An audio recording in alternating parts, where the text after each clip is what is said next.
आत्मज्ञानी निर्ग्रंथ सद्गुरुदेव को नमन। जय हो। एक वकील साहब अपने चेंबर में बैठे थे। छोटा सा गांव तो नहीं, हम टाउन कह सकते हैं, छोटा सा कस्बा था। तो वहाँ के जाने माने वकील थे, और ना सिर्फ जाने माने वकील थे, बहुत समझदार भी माने जाते थे। लोग अक्सर उनसे अपनी, कहते हैं ना, मशवरा करने आया करते थे। तो ऐसा ही एक दिन था, थोड़ा बिजी दिन था, करीब शाम के 4 बजे होंगे। वो बैठे थे अपने चेंबर में। एक प्रौढ़ दिखने वाला व्यक्ति, बहुत जैसे कहते हैं ना, थका हुआ सा, एकदम धूप में काला हुआ शरीर, दाढ़ी बढ़ी हुई, और एकदम चेहरे में जैसे गुस्से से भरा हुआ, आया उनके चेंबर में और एक कागज़ों का पुलिंदा उनके सामने रखा।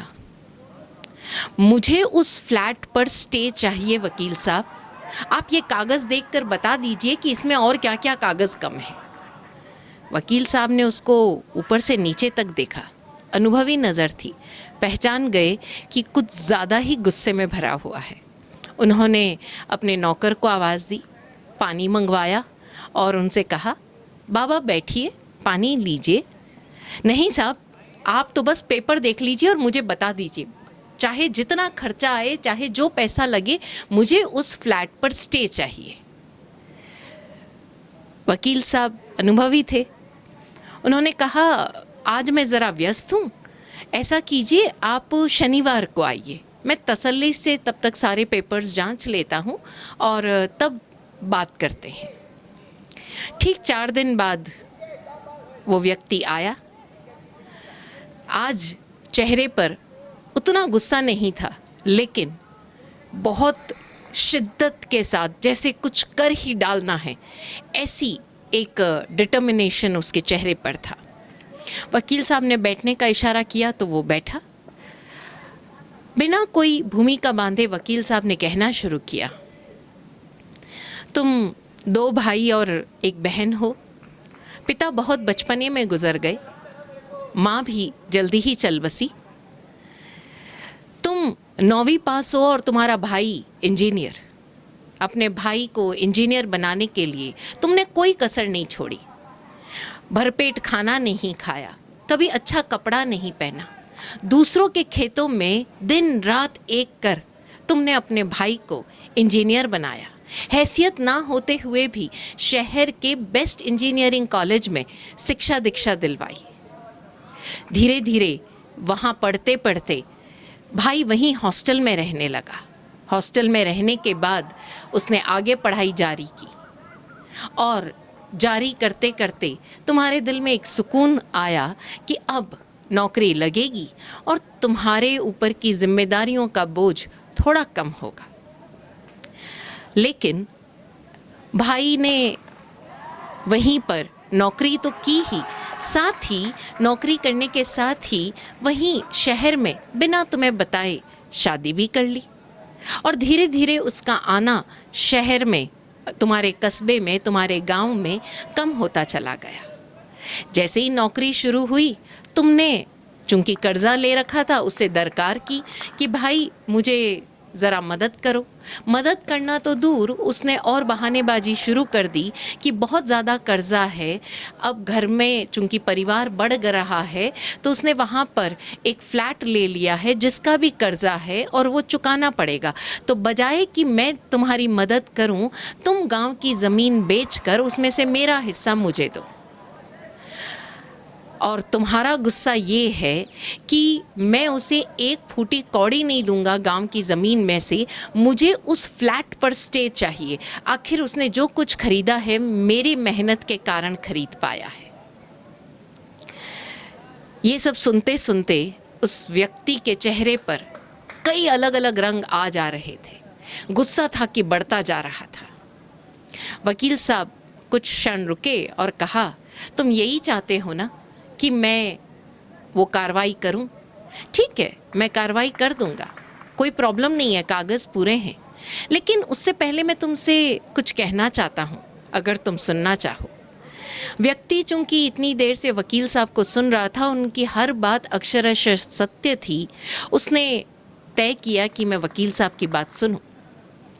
तब उस वकील ने कहा, देखो भाई, मैंने दुनिया देखी है, इस कोर्ट कचहरी में पूरी जिंदगी गुजर जाएगी तुम्हारी। मैं मानता हूँ तुम्हारा भाई दगाबाज निकला, तुम्हारा भाई भिखारी निकला, तुम दिलदार थे, दिलदार रहो।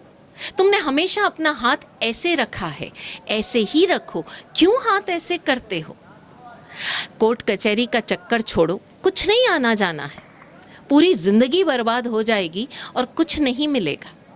इसकी बजाय अपने बच्चों को पढ़ाओ लिखाओ, उनकी परवरिश पर ध्यान दो। हाँ, मैं जानता हूँ लोग कहेंगे और शायद तुम्हारे मन में भी आएगा कि पढ़ा लिखा कर भाई को बड़ा किया था, उसने धोखा दिया, लेकिन सभी लोग पढ़ाई करके बिगड़ जाते हो, ऐसा नहीं है।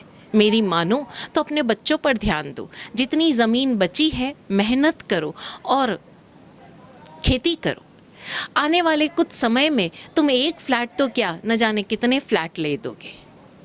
सुनते सुनते उस व्यक्ति की आंखें, गला मानो भर आया था। बामुश्किल अपनी आंख में आते हुए आंसुओं को रोका, बिना कुछ कहे वो पेपर्स इकट्ठा किए और निकल गया वहाँ से। करीब 10-15 साल बाद एक बुजुर्ग व्यक्ति उनके कैबिन में आया, नमस्कार किया, हाथ में मिठाई का डब्बा था और साथ में एक नौजवान। उस नौजवान को देखने पर लगता था कि अच्छा पढ़ा लिखा सभ्य व्यक्ति है और अच्छे पद पर कार्यरत है। इशारा किया वकील ने। वकील की भी उम्र हो गई थी और उस व्यक्ति के भी बालों में सफ़ेदी नज़र आने लगी थी। बड़े प्रेम से उन्होंने कहा, बाबा बैठिए। उस व्यक्ति के चेहरे पर मुस्कान आई और उसने बोला, वकील साहब, पहचाना नहीं होगा आपने मुझे, और आज मैं यहाँ बैठने नहीं आया हूँ, आपको मिठाई खिलाने आया हूँ। याद है कुछ सालों पहले जब मैं अपने भाई के ऊपर केस करने के लिए आपके पास आया था, तब आपने मुझे सलाह दी थी कि गुस्सा छोड़ो, दिलदार थे, दिलदार रहो, हाथ जो हमेशा ऐसे था ऐसे ही रखो और अपने बच्चों को पढ़ाओ लिखाओ। पूरा गांव मुझे उकसा रहा था अपने भाई के खिलाफ कि तुम उस पर केस करो, देखो वो तो मज़े कर रहा है और तुम अभी तक बरसों से मेहनत मजदूरी कर रहे हो।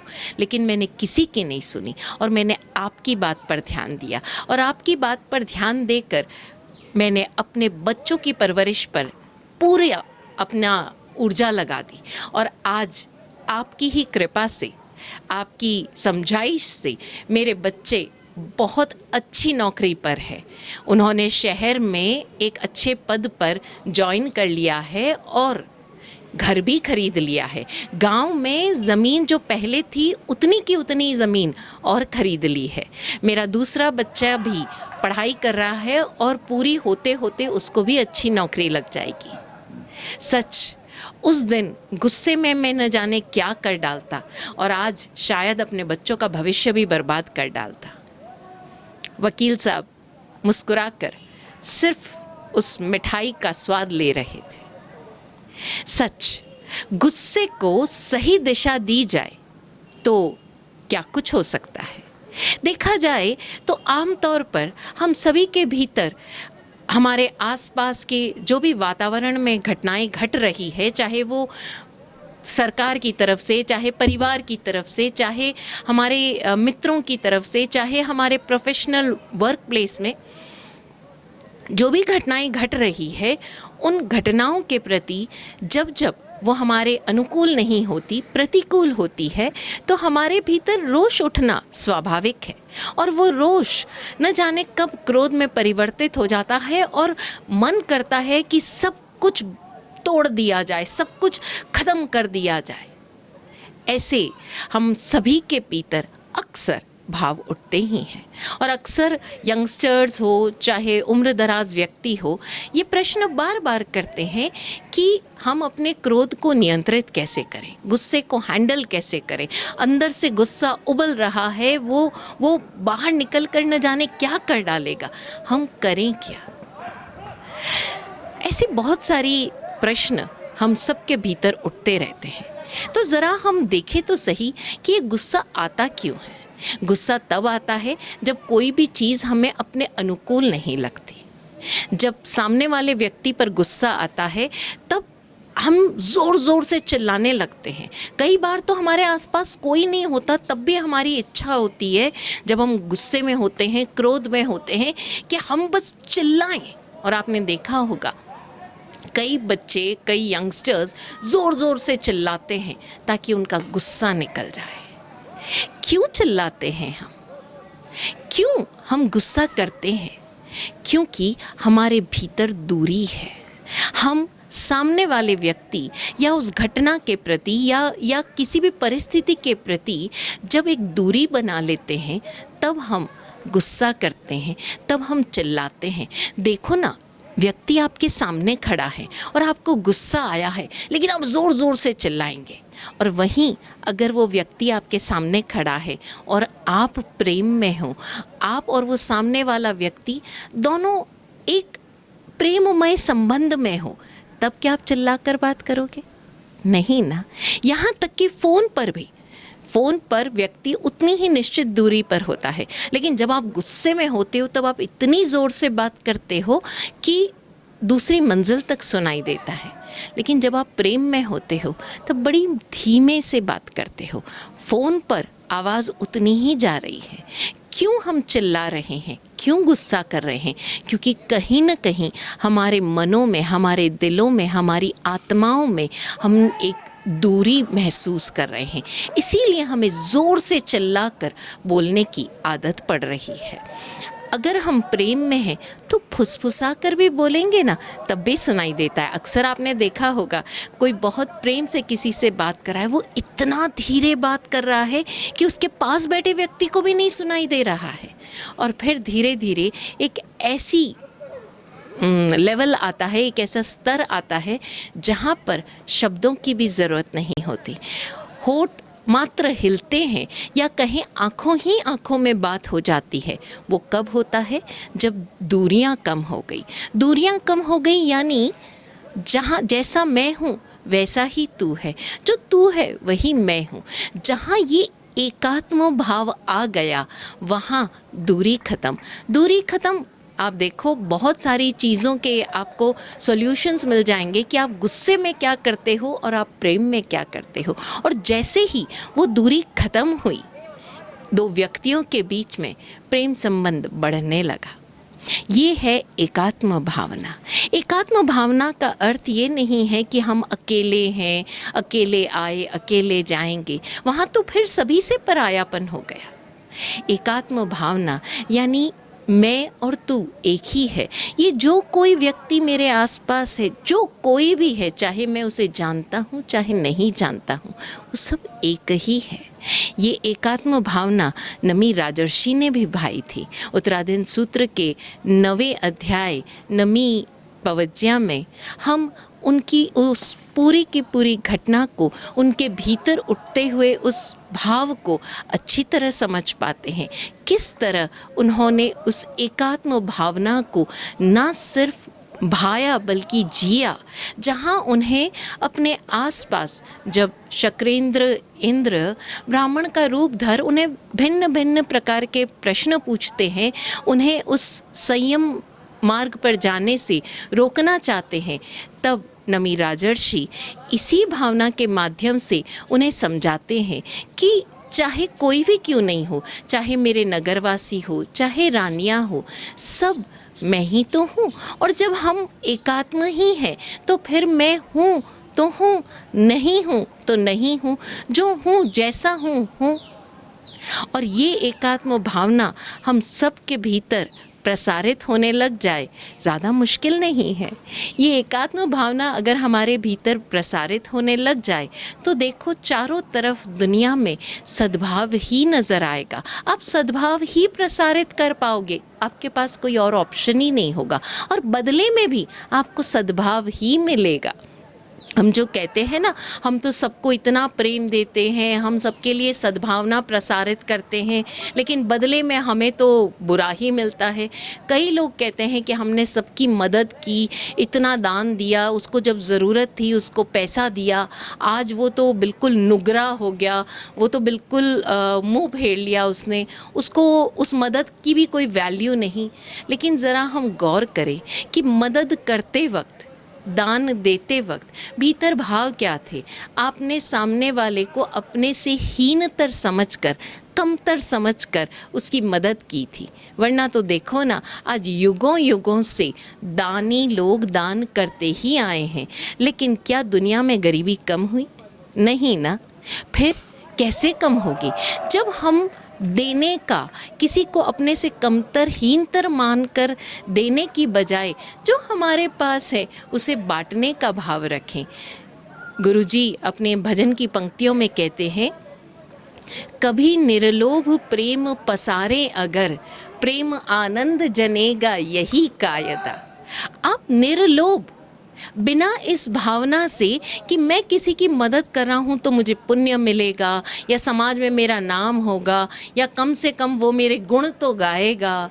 कई लोग अक्सर हमने देखा है, सुना है कि अपने परिवारजनों को, अपने बच्चों तक को मदद नहीं करते, अपना जमा पूंजी नहीं देते। वो कहते हैं तुम लोग तो नुगरे हो, तुम्हें तो हम कितना भी खिलाएं, तुम तो हमारे बुढ़ापे में कुछ करने वाले हो नहीं, इसके बजाय किसी गरीब की मदद करेंगे तो वो कम से कम हमारे गुण तो गाएगा। वो भूल जाते हैं कि ये भी देना नहीं हुआ, वो भी कहीं ना कहीं व्यापार हुआ, उनके अहम की पुष्टि हुई।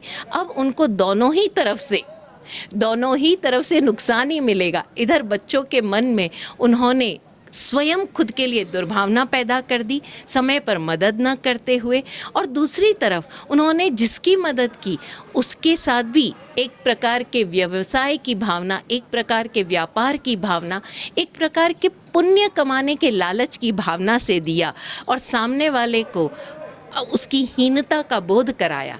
कोई भी व्यक्ति हीन नहीं होना चाहता। हर किसी को अपने अस्तित्व का बोध है, अपनी योग्यताओं को खिलाने के निमित्त अवसर उसे सृष्टि में मिलते ही रहते हैं। लेकिन जिसने भी उसके ईगो को चोट पहुंचाई है, उसके प्रति वो सद्भावना दे पाए, ऐसा कम ही होता है। तो इसलिए जब भी मदद भी करने का भाव उठे तो हम सामने वाले का धन्यवाद दें कि भाई चलो अच्छा हुआ, तुमने हमारा कर्जा चुकाया, तुम निमित्त बने, तुम सामने से आए और तुमने हमारा कर्जा चुकाने में मदद की। इस भाव से अगर हम जो कुछ हमारे पास है उसको बांटते चले तो क्या ही आनंद हो। और देखो ना, हम जब भी हमारे भीतर गुस्सा उपजे, बात तो यहाँ से शुरू हुई ना कि गुस्सा उठे, मारा सा उस समय आपकी ये बातें याद नहीं आती। कई लोग कहते हैं पानी पी लो, कई लोग कहते हैं अनुपूर्वी गिन लो, कई लोग कहते हैं कि जब गुस्सा आए तो उल्टा नमोकार गिनो। अरे जब वो गुस्सा उस क्षण में आ रहा है, उस समय कौन पानी का ग्लास ला कर देगा? उस समय कौन अनुपूर्वी आपके सामने लाएगा? उस समय कौन आपको नॉक करके कहेगा बेटा उल्टा नमोकार गिन? नहीं, उस समय तो आवेग अपनी चरम पर होता है।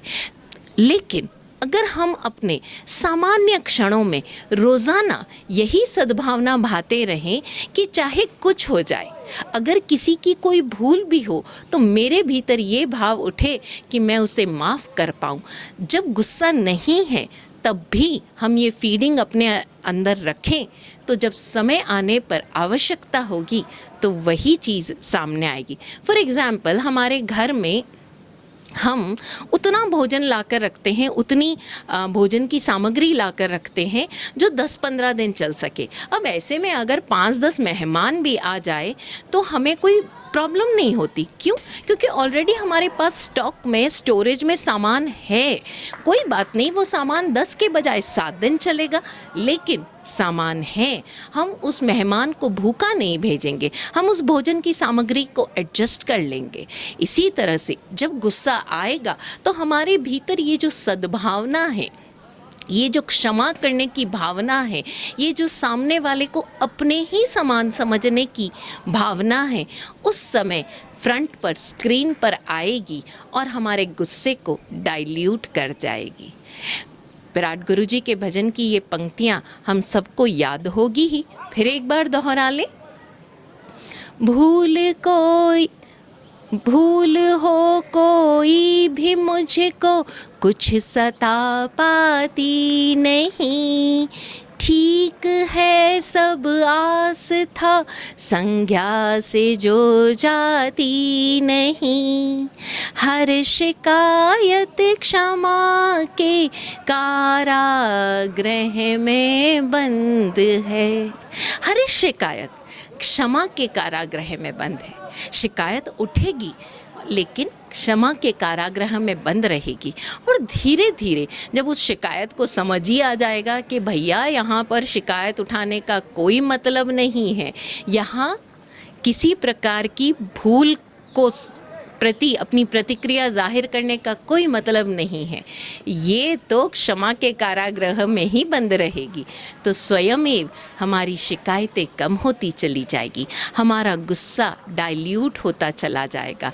हम सभी अपने इस पॉइंट पर काम करें, यानी हम अपने भीतर रोज़ाना ये सद्भावना विकसित करें, रोज़ाना प्रैक्टिस के साथ इस एकात्म भावना को फील करें, महसूस करें, तो हम भी अपने गुस्से को जान पाएंगे और गुस्से का तो अस्तित्व धीरे धीरे खत्म ही हो जाएगा। सद्गुरुदेव की कृपा से ऐसा ही हो। ओम शांति।